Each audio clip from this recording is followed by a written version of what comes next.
Баршаңызға қайырлы күн, құрметті көрермендер, каналыма қош келдіңіздер. Бүгін сіздермен осындай ерекше әдіспен қайнатылып жасалатын батон нандардың жасалу жолымен бөліскім келеді. Нанымыз өте дәмді, сырты қытырлақ, іші жұмсақ болып шығады. Сондықтан міндетті түрде дайындап көріңіздер. Ал толық құрамын, грамдарын, мөлшерін описание бөлімінде жазып қалдырамын. Ендеше видеоны соңына дейін көріп, менімен бірге болыңыздар. Ең алдымен қамырды илеу үшін біз апарасын дайындап аламыз. Ыдысымызға 400 грамм жылы су құямыз. Оның үстінен бір ас қасық ашытқы саламыз және бір ас қасық толы қантты салып, барлығын жақсылап араластырып жібереміз. Енді бетін жауып 5-10 минут уақытқа кішкене көпіршіп көтерілгенше қалдырамыз. 5-10 минут уақыт өткеннен кейін көріп тұрғандарыңыздай осылай көпіршіп кішкене көтерілу керек. Енді үстінен 50 грамм күнбағыс майын құямыз. Күнбағыс майының орнына сары майды ертіп қоссаңыздар да болады. Одан кейін бір шай қасық тұзды салып, барлығы жақсылап ерігенше араластырып аламыз. Келесі кезекте електен өткізіп дайындап қойған ұнымызды барлығын бірден салып жібермей, осылай бөліп салып, алғашқы кезде қасықтың көмегімен араластырып аламыз. Одан кейін ғана барып қолымызбен араластырып қамырымызды илейтін боламыз. Мен бұл жерде жоғары сұрыпты белес ұнын пайдаландым. Қамырларыңыз кішкене сұйықтау болып жатса, тағы да аздап ұн қоссаңыздар болады. Негізі әр ұнның тығыздығы әртүрлі келеді, сондықтан 50 грамм плюс-минус жүруі мүмкін.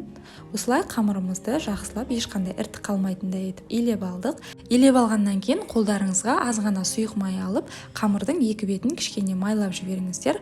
Қазір қамырымыз көтеріліп шыққаннан кейін жұмыс жасау оңай болу үшін және де қолымызға жабысып тұрмас үшін осылай сұйық маймен майлап алсаңыздар өте керемет болады. Көріп тұрғандарыңыздай орташа тығыздықтағы қамыр иленіп шықты. Енді бетін пищевая пленкамен жауып, 1,5-2 сағатқа қамырды көтерілгенше жылы жерге қойып қоямыз. Шамамен 1,5 сағат уақыт өткеннен кейін көтерілген қамырымызды алып жұмыс жасауды бастаймыз.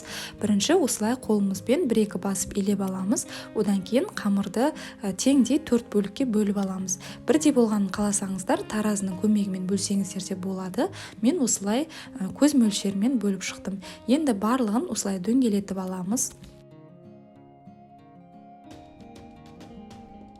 Осылайша барлығын дөңгелетіп алғаннан кейін келесі кезекте қамырды бір-бірден ала отырып, осылай әр қайсысын сопақша формаға келтіріп шығамыз, яғни колбаска жасап шығамыз. Қатты жұқа, ұзында болып кетпесін, орташа көлемде жасаймыз. Құрметті көрермендер, осы видео сіздерге ұнап жатқан болса, комментарий бөлімінде өз пікірлеріңізді қалдырып, лайк басып қоюды ұмытпаңыздар. Қамырларымыздың барлығын сопақша формаға келтіріп алғаннан кейін міндетті түрде осындай мата сүлгінің үстіне орналастырып, бетін жауып, тағы 10 минутқа көтерілуге қалдырамыз. Оған дейін біздің суымыз осылай қайнап дайын болып тұру керек. Енді кішкене уақыт тұрып көтерілген нандарымыздың беттерін өткір пышақтың көмегімен осылай кесіп шығамыз. Негізі суға салып болғаннан кейін кессеңіздер де дұрыс болады. Енді біздің суымыз осылай қайнап дайын тұр. Осының үстінен жарты ас қасықтай ас содасын салып араластырып жібереміз және жаңағы дайындап алған нандарымызды бір-бірлеп саламыз. Құрметті көрермендерім, осындай ерекше әрі керемет рецептерімді жіберіп алмас үшін төмендегі подписация батырмасын басып, каналға тіркеліп қоюды ұмытпаңыздар. Осылайша нандарымыздың барлығын қайнап тұрған ыстық суға салып алдық. Ал енді келесі бетіне қарай аударып, осы ыстық судың ішінде шамамен 1 минуттың көлемінде ұстайтын боламыз. Өздеріңіз байқап тұрғандарыңыздай нандарымыз кішкене көтеріліп, осылай ісініп бастайды. 1 немесе 1,5 минуттың көлемінде ғана ұстаңыздар, одан көп ұстамаңыздар. Енді осылай тұрғаннан кейін нандарымыздың әр қайсысын сүзіп аламыз. Егер де бұлай суға салып пісіріп отырғыларыңыз келмесе, бірден духовкаға салып нандарыңызды пісіріп ала берсеңіздер болады. Ол кезде нанды көтерілуге 10 минутқа емес 20 минутқа қойып қоясыздар. Нандарымызды судан сүзіп алғаннан кейін бірден осылай пісіретін формаға орналастырып, беттеріне әсемдік үшін қалауларыңызға қарай күнжіт пен макты араластырып сепсеңіздер болады.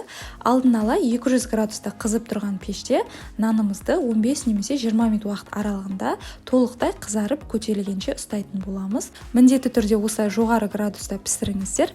Көріп тұрғандарыңыздай осылай нандарымыз әдемі болып қызарып, көтеріліп пісіп шықты. Суға салмай-ақ пісірсеңіздер де осылай әдемі болып пісіп шығады. Көріп тұрғандарыңыздай сырты қатты, іші жұп-жұмсақ болып шығады.